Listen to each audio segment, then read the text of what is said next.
عالمی جنگ کا خطرہ سر پر منڈلا رہا ہے۔ ایران اور اسرائیل کی جنگ میں اب امریکہ بھی کود پڑا ہے۔ سمندر میں موجود دنیا کے سب سے بڑے جنگی جہاز سے امریکی طیاروں نے اڑان بھر لی ہے۔ کیا یہ ایران کی تباہی کا آغاز ہے؟ امریکی فوج نے باقاعدہ اعلان کر دیا ہے کہ آپریشن اب ایک فوری شروع ہو چکا ہے۔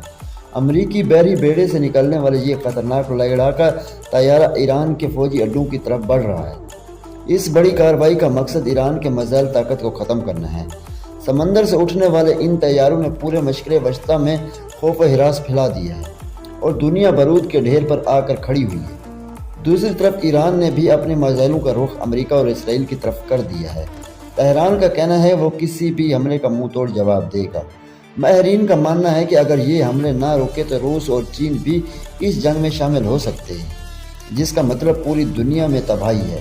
کیا امریکہ ایران کو جھکانے میں کامیاب ہو جائے گا یا جنگ پوری دنیا کو اپنی لپیٹ میں لے لے گی؟